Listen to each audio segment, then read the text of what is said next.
अस्सलाम वालेकुम, नमस्कार, सत श्री अकाल एंड गुड इवनिंग। मैं हूं अर्ज़ काज़मी और आप देख रहे हैं पॉइंट ऑफ व्यू।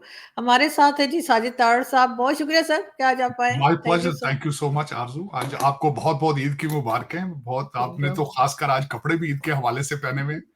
और जी, नवरात्रि का जो है वो भी आ रहा है। भारत के अंदर भी ईद तो कल है, लेकिन जी। खुशियां खुशियां हैं। और मैं जिस तरह हमेशा कहता हूं कि एक दूसरों की खुशियों में शरीक हों, तो आप ये बहुत जरूरी है और आपको आदत होनी चाहिए खुशियों में शरीक होने की। और खुशियां मेरे ख्याल में आरजू आपके अंदर होती हैं।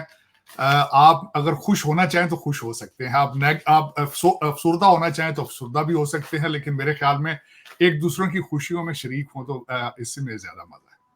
बिल्कुल ऐसा ही है सर। और सर साथ-साथ हमें कुछ खुशखबरियाँ और भी मिली हैं। आईएमएफ से पहले मिल गया था पैसा, फिर वर्ल्ड बैंक ने भी दे दिया और अब सऊदी अरब से भी सुना है कि शहबाज शरीफ साहब कोई बात करके आए 5 बिलियन की, पता नहीं मिलेगा या नहीं नहीं मिलेगा। लेकिन ये कि बहरहाल ये बात भी की गई है। देखिए, मैं खासकर पहले ईद के हवाले से थोड़ा सा ये बताऊं कि हुँ, ये ईद उल फित्र क्या है। दो ईदें मनाई जाती हैं। शवाल का पहला दिन होता है ईद, रमजान का जो है इख्तिताम होता है।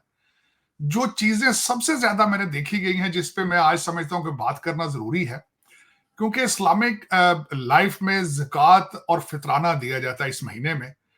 तो इसमें आरजू, मैं अफसोस के साथ कहता हूं कि मेरे ख्याल में इसमें इस महीने में फ्रॉड भी बहुत होता है। जो प्रोफेशनल बैगर्स हैं, जो प्रोफेशनल लोग हैं, वो भी अपना हाथ खोलते हैं इस पे।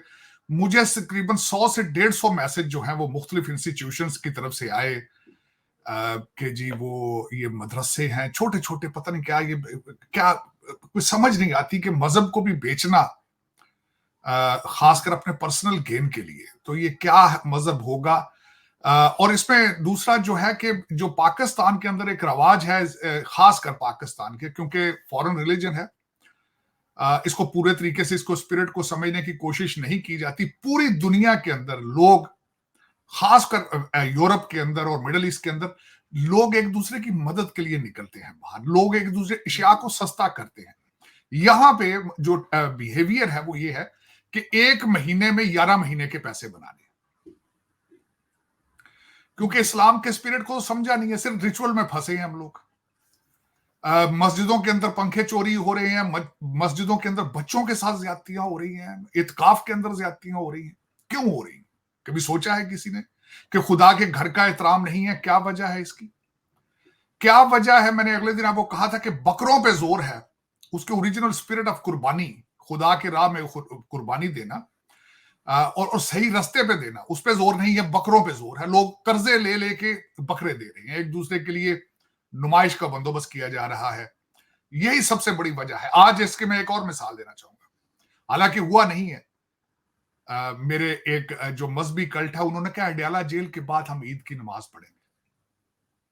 क्या नमाज वही होती है? खुद मेरे ख्याल में नमाज तो हर जगह पढ़ी जा सकती है, खुदा तो हर जगह, लेकिन वहां सिंबलाइज क्यों किया जा रहा है? वो एक पॉलिटिकल पार्टी के हेड है भाई, उसके दरवाजों को जा जाके चूमना और फिर कहना कि इसका जूठा पानी पाकिस्तान के दरियाओं में डालें ताकि बरकत आए। मैं समझता हूं पता नहीं आपकी डेस्टिनी क्या है। अब मैं दुख के साथ कहूंगा, खासकर मैं इस ईद के हवाले से ये कहना चाहूंगा कि खुदारा, मैंने कल भी कहा था, कल मैंने ट्वीट भी किया है कि खुदारा आज एक वादा करें कि हम जहलियत से बाहर निकलेंगे। जहलियत से बाहर निकलेंगे। 2 बिलियन मुसलमान हैं और टोटल 15 नोबेल प्राइजेस हैं, जिसमें 2 सिर्फ साइंटिफिक अचीवमेंट पर है। ये शर्मिंदगी नहीं तो क्या है? आप दुनिया के साथ गुस्से में क्यों हैं? आपने तालीम साइंस का बाइकाट क्यों कर रखा है? क्या आप इसके बगैर अगली सेंचुरी में जा सकेंगे? इस वक्त दुनिया में आप देख लें गाजा में जो हो रहा है इस वक्त, और मेरे ख्याल में हर इस्लामिक कंट्री गाजा ही बन चुका है। उसकी वजह, आप गाजा से कम है क्या? देखें ना, आप ही के लोग आपको लूट रहे हैं, आप ही के लोग, और 76 साल से लूट रहे हैं। आज के नहीं लूट रहे हैं, 76 साल से लूट रहे हैं आपको, लेकिन आप बोल नहीं सकते, आप उनके खिलाफ खड़े नहीं हो सकते। 250 मिलियन लोगों को पता है कि हमारे साथ जुल्म हो रहा है। कभी कहते हो फॉर्म 45 है, कभी कहते हो फॉर्म 47 है, लेकिन ये किसने बनाया फॉर्म 45? तुम्हारे बहन भाई बनाते हैं। पाकिस्तान को पाकिस्तानी ही लूट रहे हैं लोकल। मैं तो खैर इनको पाकिस्तानी नहीं कहूंगा, क्योंकि आपने पाकिस्तान बनाया ही नहीं है, लेकिन इससे बड़ा जुल्म क्या होगा? आप भी तो गाजा ही बन चुके हैं। एक साइड पे पठान भाई मार रहे हैं, दूसरी साइड पे ईरानी भी तैयार है, तीसरी साइड पे उधर से भी नारा जंग है कि घुस के मारेंगे। चाइना सिर्फ इसलिए है कि वो उनको आपकी जरूरत है, वरना वो भी शायद आपसे आके अपना सीपैक का जो आपने उनके साथ किया है वो भी शायद आपके खिलाफ होकर इस तरह रिटेलिएट करते। लेकिन उनको छोड़े, आपने लोकल लोगों के साथ क्या हो रहा है। आईएमएफ आपका बजट बनाएगा, आपके गुर्दे तक खींच के ले जाएगा। वो वर्ल्ड बैंक ने कह चुका है 1 करोड़ से ज्यादा लोग गुर्बत की शरह से नीचे जाएंगे। कल मैं कहीं से पढ़ रहा था 40% ऑलमोस्ट लोग गुर्बत की शरह से नीचे हैं पाकिस्तान में। महंगाई का तूफान हिस्टोरिकली हाई है, लेकिन एक और तूफान आने वाला है, क्योंकि आईएमएफ के पैसे लंदन और दुबई पहुंचने वाले हैं, अंगूठे आपके लगेंगे। अब उसमें मैं मजीद थोड़ा सा आगे जो मैं बात करना चाह रहा था कि खुदारा, मैं जो हमेशा मिन्नतें करता हूं इसलिए कि तालीम के बगैर गुजारा नहीं है। अब आप इससे आगे जा नहीं पाएंगे, आप इससे आगे नहीं जा पाएंगे। You have come to the dead end. अब बंद गली में आ चुके हो। अगर आपने अपने रवैये ठीक ना किए तो खत्म हो जाओगे, ये मैं देख रहा हूं। अब उससे मैं आगे देखना चाहूंगा। मैं सख्त नाउमीद हूं आरजू, कल परसों से 2-4 दिनों से इतनी सख्त नाउमीद हूं। आपने पिछले सेगमेंट में हमने बात की थी, बल्कि आपने, मुझे याद है, आपने मुझे कहा था कि देखें कितना अच्छा हुआ है हमारे पीएम और चीफ मिनिस्टर और मियां बरादरान जो हैं वो कमर्शियल जेट लाइनर के ऊपर उम्रे पे गए। आपने वो कमर्शियल जेट लाइनर की हालत देखी। यहां से जहाज उड़ा 350 लोगों को लेकर, उसने जाना जद्दा था लेकिन उसको मदीना लेकर गए। वो उसमें लोगों ने एहराम पहन रखे थे जिन्होंने जद्दा उतर के उमरा करने जाना था। लोगों के साथ बच्चे थे, मरीज थे, सारे थे, उनको ले जाया गया, सीधा मदीना लेके गए। फिर वापसी पे फ्लाइट ने इस्लामाबाद जाना था, लेकिन उसको लाहौर लेके जाया गया। अब मैं इसमें ये तो नहीं कहूंगा कि पूरे मुल्क के मुंह के ऊपर तमाचा है, लेकिन ये जरूर कहूंगा ऐसी इबादत एक्सेप्ट करेगा खुदा जिसमें आप लोगों की बद्दुआएं ले रहे हैं, आप लोगों को तकलीफें दे रहे हैं आप। इससे अच्छा नहीं था कि आप अपने जहाजों पे चले जाते। इन सर्कमस्टांसेस में अब मैं आगे मजीद भी आपको बताऊंगा कि आपके हालात क्या है, मैं आज दुखी क्यों, आज जख्मी क्यों। आरजू, उसके बाद आपने एक चेयरमैन सेनेट को पिक किया है जिसमें एक सूबे के सेनेटर मौजूद ही नहीं, एक पार्टी उसके अंदर मौजूद ही नहीं है। वो जो चेयरमैन सेनेट आपने पिक किया है उसका माजी आपको मुझे बताने की जरूरत नहीं है कि किस तरह के एलिगेशन थे। वो स्पीकर बने थे कौमी असेंबली के, तो वहां पे मुलाजमतों के लिए वो जेल में रहे कि उन्होंने इलीगल लोगों को वहां पे जामे बेबहा दी थी। फिर वो वजीर आजम बने। तो यहां की एक एक्ट्रेस जो थी उसने पाकिस्तान के सारे कपड़े फाड़ दिए थे कि वो फ्लड में गई थी और उनका हार किसी ने, उन्होंने ना, हार तो खैर टर्किश ने दिया था, लेकिन इन्होंने अपनी पूरी फैमिली को जहाज में बुला लिया था तस्वीर खिंचवाने। अब वो चेयरमैन बन चुके हैं सेनेट के। अब पता नहीं नया ड्रामा क्या होगा। इन सर्कमस्टांसेस में आगे चलता हूं, तीसरे पॉइंट पे चलता हूं। आपके सूबा सरहद वाले इस वक्त आपसे नाराज हैं कि शहबाज शरीफ साहब उनकी मर्जी का चीफ सेक्रेटरी नहीं वहां भेज रहे, ताकि ठेकों की कमीशन और वहां पे लूट मार जो है वो की जा सके। अब दूसरी एक उनको शिकायत है कि शहबाज शरीफ उनकी मर्जी का चीफ सेक्रेटरी नहीं भेज रहे, लेकिन पेशावर के जो मेयर हैं वो उनकी पार्टी के नहीं है, वो दूसरी पार्टी के, लेकिन वो अपनी मर्जी का अफसर अपने साथ चाहते हैं, वो पीटीआई वाले नहीं दे रहे। इस्लामाबाद के आईजी के ऊपर इस वक्त आपके मोहसिन नकवी साहब और मैडम पंजाब की चीफ मिनिस्टर, उनके आपस में झगड़ा शुरू हो चुका है। उसके बाद डार साहब जो है वो अपनी मिनिस्ट्री पे खुश नहीं है। तो इस वक्त अगर आप इन सर्कमस्टांसेस में आप आगे जाने की बजाय आप तो पीछे जा रहे हैं, मुसलसल पीछे जा रहे हैं। और एक बंदा जो अंदर जेल में है वो कहता है मैं जला के भस्म कर दूंगा। वो कहता है मैं जिहाद की तैयारी कर रहा है, वो जेल में जिहाद की तैयारियां कर रहा है। वो नक्शे बना रहा है कि कहां से क्या अटैक, किधर से किधर जाना है, हमने क्या, कौन से जिन हम लेकर आएंगे, कौन से काले जादू के जरिए हमने इस मुल्क को तबाह करना है। वो अंदर बैठ के तैयारी कर रहा है। सर उनके लोग तो बिल्कुल तैयार हैं ईद के बाद एक्शन करने के लिए। मैं कहता हूं जब भी वो आएंगे, ये अमेरिकन, बल्कि मैं आज आपको ये और मजे, अमेरिकन एक अखबार ने लिखा था कि he is dangerous for Pakistan. उसने 3.5 साल पाकिस्तान को जिनों के साथ चलाया है, काले बकरे के साथ चलाया है। मुझे उनका कसूर नहीं है। उनको जो उसको लेकर आए थे उनको भी पता है 2018 में उन्होंने अगली बात एक मैं और आखिरी बात आपको इस टॉपिक पे बताना चाहूंगा।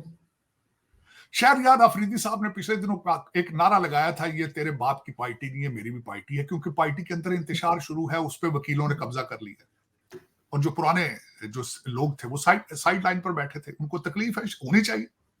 उन्होंने एक नारा लगाया कि ये तेरे बाप की पार्टी नहीं है। दूसरी तकरीर उन्होंने की है तो उन्होंने कहा है, मैं उसका जवाब, उन्होंने कहा कर्नल जो है वो पूरी असेंबली को मैनेज कर रहा है।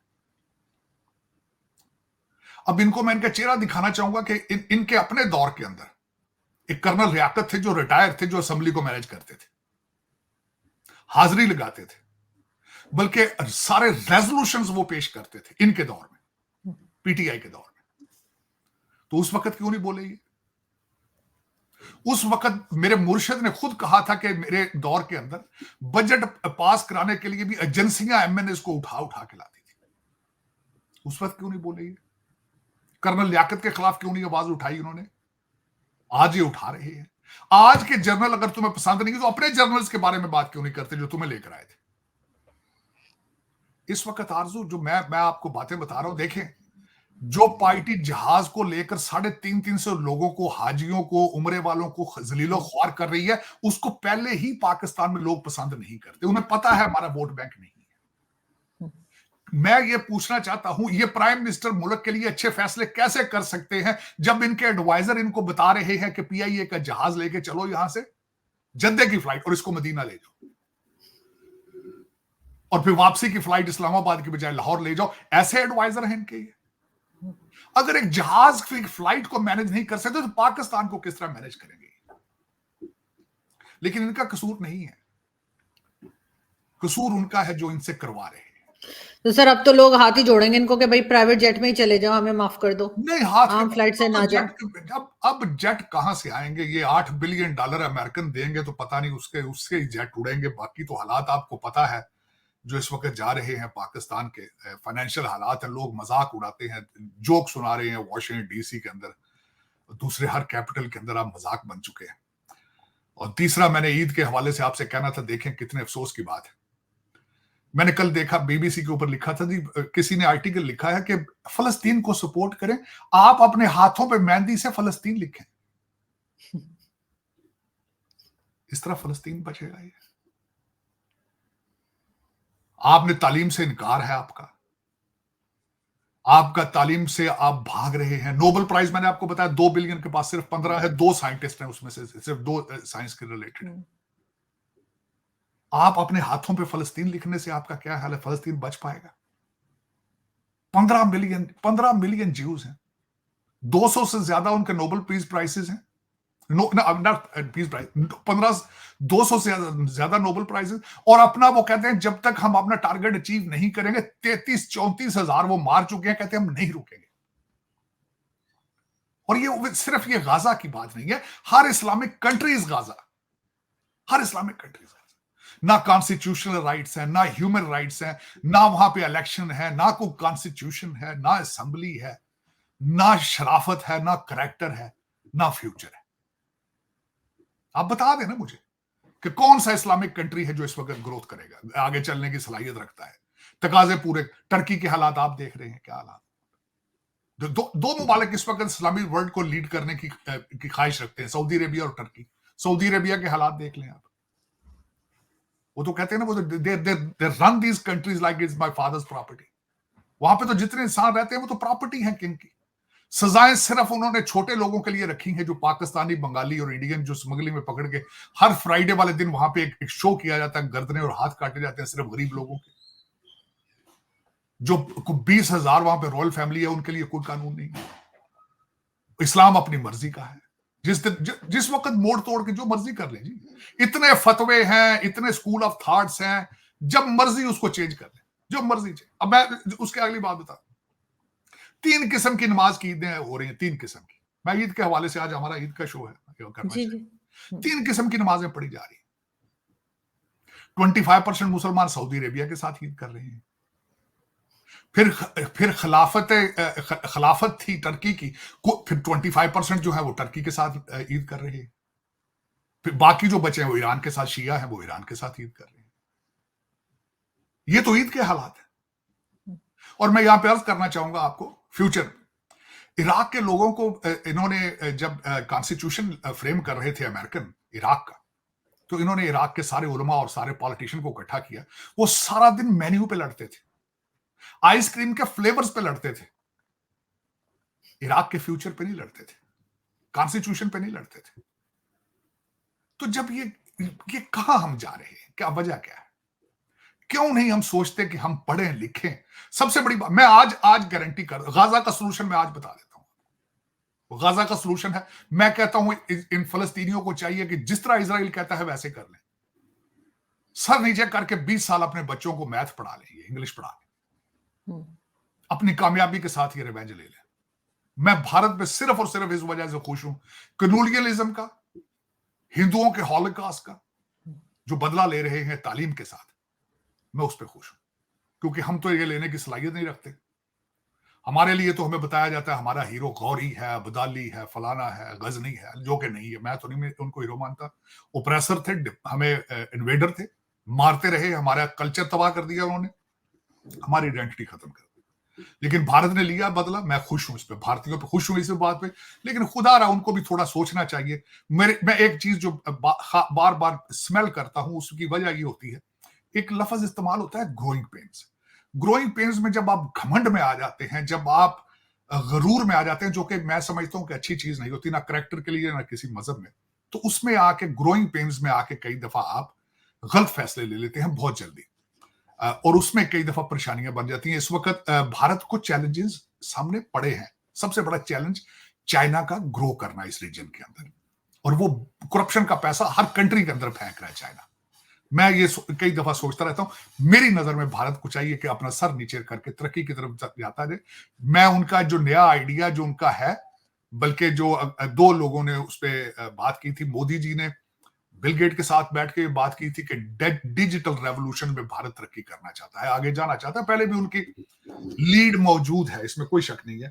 लेकिन जो माइक्रोसॉफ्ट और इस वक्त गूगल वालों ने, जो सीईओ जो भारतीय हैं, उन्होंने जो वादा किया है कि हम आर्टिफिशियल इंटेलिजेंस के स्पेशलिस्ट पैदा करेंगे, और भारत उसमें लीड करना चाहता है, मेरे ख्याल में उसको फोकस रखना चाहिए। Take your success is the revenge from the world. This is what आपकी तरक्की, आपकी कामयाबी, ये सबसे बड़ा इंतकाम होता है। और मैं that's what I believe in. और मैं चाहूंगा कि पाकिस्तानी और मुसलमान बच्चे भी जो इस वक्त दुनिया में जलीलो ख्वार, मैं इस पे एक और ऐड भी चीज करना चाहूंगा। मैंने एक दफा अपने जूइश फ्रेंड से यहां पूछा, मैंने कहा यार, are you genetically superior than the other humans? Are you how you guys have come to this level कि 15 मिलियन लोग इस वक्त पूरी दुनिया को चला रहे हैं? How it is? उसने एक बड़ी मजे की बात बताई, डॉक्टर था खुद, आरजू, आज से ये 25-20 साल, उसने मुझे, पहले की बात है, उसने मुझे कहा कि हम जितना हम इस दुनिया में जलीलो ख्वार हुए हैं, कोई भी कौम इतना जलीलो ख्वार होगी तो वो तरक्की कर जाएगी। मेरा ख्याल है कि मुझे लग रहा है कि जिस तरीके से हम जलीलो ख्वार हो रहे हैं, 2 बिलियन, मैं तो खैर बड़े अरसे से पाकिस्तान के लिए भी यही समझता था कि अब इससे नीचे नहीं जाएगा, इसके बाद रिबाउंड पे आके ऊपर आना शुरू हो जाएगा। इसी तरह से मैं समझ रहा हूं कि आज अगर देखें 33-34 हजार इस वक्त मारे जा चुके हैं फलस्तीनी, और हर कंट्री के, वो तो वहां मारे जा चुके हैं। आप पाकिस्तान के हालात देख लेना, आप अपने हालात देख लेना, जितनी महंगाई होगी आपके मुल्क के अंदर लॉ एंड ऑर्डर खराब होगा, डाके बढ़ेंगे, एक दूसरे पढ़ भी रहे हैं सर, पढ़ रहे हैं अब तो, दूसरा गोश्त खाएंगे। लेकिन इसमें मैं यही कहता हूं कि अब इससे आगे जाने की गुंजाइश नहीं है। तो खुदा टर्न ले, आपकी बचत सिर्फ और इंग्लिश और मैथ में है, और उसके अलावा कोई आपके पास तीसरा ऑप्शन मौजूद नहीं है, बिल्कुल। और इसमें मैं बल्कि मेरी ख्वाहिश है कि सर नीचे करके आप तरक्की की तरफ जाए। तरक्की जब आपकी इकोनॉमी 8.4% पे ग्रो करेगी, 10% पे ग्रो करेगी, that's the best revenge you can possibly take from the world. तो लेकिन अब ये इसमें सोच ये है, क्योंकि उसमें कुछ कारोबारी लोग हैं जिन्होंने इस्लाम को कारोबार बना रखा है, फिर वो क्या करेंगे? उनके तो भी कारोबार, देखिए पाकिस्तान के अंदर सबसे सक्सेसफुल कामयाब कारोबार कौन सा इस वक्त? आपको पता है कि कारोबार से आपकी फौज, एस्टेब्लिशमेंट, जुडिशरी सारी डरती है। वो क्या कारोबार है? मदरसे का कारोबार। मौलाना फजलुर रहमान इस वक्त ताकतवर तरीन है। मुर्शद ने जेल के अंदर से बैठ के कहा उससे बात करो, क्योंकि वो बच्चे सड़कों पे लाने की सलाहियत रखते हैं। वो जब अपने बच्चे लेकर इस्लामाबाद पहुंचता है मदरसों के, तो पाकिस्तान की जड़ें हिल जाती हैं। देखें कितना खूबसूरत कारोबार। सर वो तो टीएलपी भी है और भी कई ऐसी पार्टीज हैं जो बना रखी है इन्होंने। आज मैं उसमें अगली स्टेज पे जाना चाहूंगा। मैं खास कर चाहूंगा कि खुदा करे कि कोई पाकिस्तान को इमरान खान सा ऐसा लीडर मिले, लेकिन पॉजिटिव साइड पे मिले। अब मैं वो बताता हूं। मैंने कल परसों आरजू बैठ के बड़ी रिसर्च की है। मैंने मैकियावेली को मैंने बड़ी डिटेल से पढ़ा है। मुझे इमरान खान मैकियावेली से बड़ा लीडर नजर आया, बहुत बड़ा फिलॉसफर नजर आया। किस खूबसूरती के साथ, मैं बताना चाहूंगा, किस खूबसूरती के साथ उसने पाकिस्तान को नीचे गिरा लिया, हर इंस्टीट्यूशन को उसने तबाह कर दिया। किस तरीके से अपने लौंडे लपाड़ों को सारा दिन एक दूसरे के साथ लड़ाता है। मैंने अगले दिन इसको बड़ी डिटेल से पढ़ने की कोशिश की है कि ये बाहर जो लौंडे लपाड़े हैं, इसके ये टीवी स्क्रीनों पे किस तरह लड़ते हैं एक दूसरे के साथ। ये क्या वजह है? इसके पीछे सिर्फ ये है कि सारी जो गेम चलाता है पीछे मुर्शिद चलाता है, क्योंकि वो कहता है अगर मैं जेल में हूं तो बाहर मुझे रिप्लेस ना किया जा सके। उसको सबसे बड़ा फायदा कि कोई लीडर ना बन सके मेरे बाद, कोई टेक ओवर ना कर दे पीटीआई। किस खूबसूरती के साथ उसकी हर चीज वो किस तरीके से अंदर से बैठ के, अगर खुदा करे कि ये पाकिस्तान को बचाने के लिए कभी निकले, लेकिन वो पॉसिबल नहीं, क्योंकि वो पाकिस्तान की किस्मत में शायद नहीं है। अब इस वक्त मुर्शद का चेहरा 3.5 साल में देखा जा चुका है। 3.5 साल में जो किया है, जिस तरीके से ये मुर्शद पाक ने वादा किया था कि 200 लोगों की टीम मेरे पास मौजूद है जो दूध की नहरें चलाएगी यहां पे। असद उमर ने जब आके फिर उससे किसी ने पूछा था भाई आपके पास क्या प्लान है पाकिस्तान की मुआशरत को चेंज करने के लिए, उन्होंने कहा था मैं सुबह सुबह उठ के इलामा इकबाल का कलाम सुनता हूँ, गाने भी सुनता हूँ। उन्होंने कहा था मैं गाने भी सुनता हूँ। ठीक, गानों के साथ ही भी इकॉनमी ठीक करनी थी उन्होंने। लेकिन ये कि 200 लोग थे, जुल्फी बुखारी हैं, सर जुल्फी बुखारी हैं, उनमें बाहर बैठ के लोगों को कह रहे हैं कि इमरान खान, एक और यहां पे बैठे हैं कई, यहां से कह रहे हैं, कहते बाहर निकलो, इमरान खान की जान बचाओ। खुद नहीं जाते पाकिस्तान, खुद नहीं जाते, खुद डरते हैं, खुद लड़कियों की आवाज में अपनी अपनी प्रेस कॉन्फ्रेंस भेज रहे हैं, लेकिन दुनिया को कहते हैं छातियां आगे करो गोली खाओ। देखिए चले, लेकिन देखिए मैं समझता हूं, मेरी रिसर्च के हिसाब से सब कॉन्टिनेंट के अंदर Modi sahab is famous for his royalty to his country, for his patriotism. Pakistani Imran Khan is a Machiavelli senior, इसने मैकियावेली को बहुत नीचे कर दिया। और मैं चाहूंगा कि इस तरह का कोई पॉजिटिव आदमी है जो बचाए पाकिस्तान को, लेकिन ये कि वो ख्याल पाकिस्तान की किस्मत में नहीं है। लेकिन सर पाकिस्तान एक तरफ तो पाकिस्तान कहता है कि जी हमने ट्रेड करनी है भारत के साथ, और दूसरी तरफ जो है जब शहबाज शरीफ साहब गए सऊदी अरब तो उन्होंने एमबीएस से कहा कि जी कश्मीर के ऊपर स्टेटमेंट दे दें। उन्होंने खैर दिया नहीं, इनकी मर्जी का, उन्होंने कहा आप दोनों जाने। वो क्यों देंगे उसकी वजह मैं बताना चाहूंगा। खासकर साथ आपकी जो खलीज की स्टेटें हैं, गल्फ स्टेटें, उन्होंने मोदी साहब को हाईएस्ट अवार्ड दे रखे हैं। दूसरा मैं आपको यह भी बताना चाहूंगा कि भारत के मिलिट्री के जो हेड है वो सऊदी अरेबिया का दौरा कर चुके हैं। They are already looking to replace Pak army there at the same time. तीसरी बात बताना चाहूंगा, कश्मीर की बात करनी हो ना कभी, तो यूए वालों से पूछ लेना, अमार वाले वहां पे माल ऑफ कश्मीर बना रहे हैं। भारत ने अपने कार्ड बड़े खूबसूरती के साथ खेले, बातों से नहीं काम चलेगा। लेकिन आप मैं ये क्वेश्चन करूंगा, ये कश्मीर की बात की है तो आप कश्मीर लेना, अपनी फ्लाइट तो मैनेज नहीं कर पा रहे हो भाई। आपने 700 लोगों को जलीलो ख्वार किया, 350 जाती दफा, 350 आती दफा, और यही जिस तरीके से आप फ्लाइट मैनेज कर रहे हैं, इसी तरीके से आप कश्मीर की भी बातें कर रहे हैं। यह सिर्फ पॉलिटिकल करेक्टनेस के लिए, सिर्फ वहां जाके कश्मीर की बात करते हैं क्योंकि पाकिस्तान से लिख के उन्होंने दिया होता है कि ये बात आपने वहां करनी है, चलो। लेकिन उसमें आरजू इस तरह होता नहीं है। ट्रेड उनके साथ क्या करेंगे? ट्रेड तो आप इनके फायदे में ट्रेड में, भारत को क्या जरूरत है इनके साथ ट्रेड करने की? उनको कोई जरूरत नहीं है ट्रेड करने की। मगर सर ईरान क्या खतरा है इसराइल के लिए, जैसे कि बार बार ईरान की तरफ से धमकी दी जा रही है और कॉन्सुलेट भी बंद कर दी। बल्कि मैं इसी पे ये जो इसका आखिरी पॉइंट जो मैं बताना चाहूंगा, इस वक्त ईरान जो है वो वाकई ही सीरियस है इसमें कि वो इजराइल पे अटैक करेगा। उन्होंने ना सिर्फ जो बाइडेन को लेटर लिखा है, जो बाइडेन को इन्फॉर्म किया है, उसके बाद जो बाइडेन साहब जो है उन्होंने बीबी नेतन्याहू से भी बात की है और वो बार बार अमेरिका को ये कह रहे हैं कि हम if we attack you don't jump into it, otherwise हालात जो है वो आउट ऑफ, ईरान के पास अब कोई चॉइस रहा नहीं है क्योंकि उन्होंने चोक कर दिया गया है। और दूसरा, कासम सुलेमानी के बाद भी उन्होंने रिटेलिएट किया था, वो अब भी वो रिटेलिएट करेंगे। उनके कमांडर जो मोहम्मद रजा जाहिदी और जो उनके मोहम्मद हाजी रहीमी हैं, they were senior leader of Al Quds Force के थे, और उनके पास कोई चॉइस नहीं है। और इस वक्त अगर देखा जाए तो उस रीजन के अंदर ईरान बहुत स्ट्रांग है।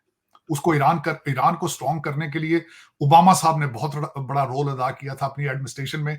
ये पहले ईरान को खुद स्ट्रांग करते रहे हैं सऊदी अरेबिया को डराने के लिए, अपना असला बेचने के लिए। अब वो गले पड़ रही है।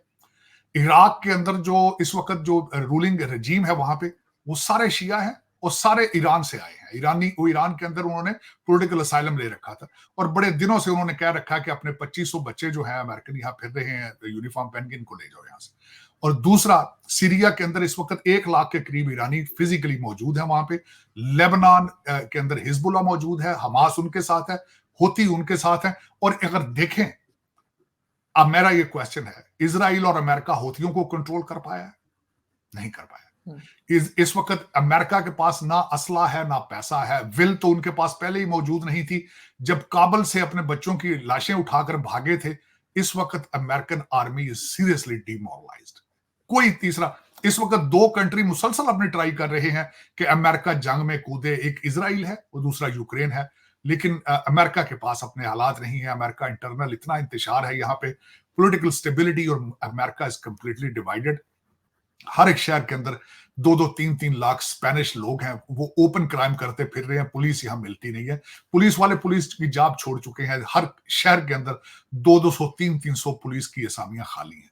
तो इस वक्त अगर देखा जाए, वैसे भी ईरान के लिए जो मैं सारी चीजें बता रहा हूं, ईरान के लिए ये सारा कुछ फिजिबल है। ईरान के लिए सर पाकिस्तान का क्या रोल होगा? सर पाकिस्तान आ रहे हैं, उनके प्रेसिडेंट आ रहे हैं पाकिस्तान की लॉटरी निकलेगी।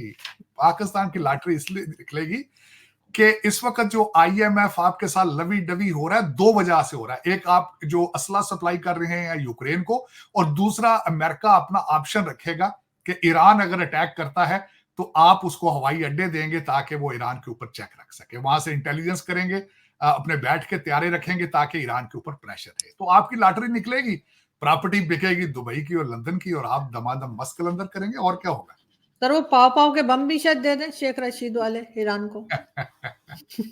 बिल्कुल। लेकिन देखिए ना, मैंने अगले दिन आपको कहा था, मेरी ख्वाहिश है लॉटरी फिर निकलेगी। पाकिस्तान की जियोग्राफिक लोकेशन ऐसे है, चाहे ईरान के हवाले से निकले चाहे ताइवान के हवाले से। लेकिन मैंने आपको कहा था कि पिछली दफा अफगानिस्तान में जब रशिया आया था, सिर्फ और सिर्फ चंद मुट्ठी भर पाकिस्तानी, जिन्होंने बड़े बड़े प्लाजे दुबई और लंदन में 400-400 प्रॉपर्टियां, इस वक्त लंदन में ब्रिटिश की, गोरों की इतनी प्रॉपर्टियां नहीं जितनी आपकी है। मेरी ख्वाहिश होगी पाकिस्तान तरक्की करे, जो आप होने नहीं देंगे।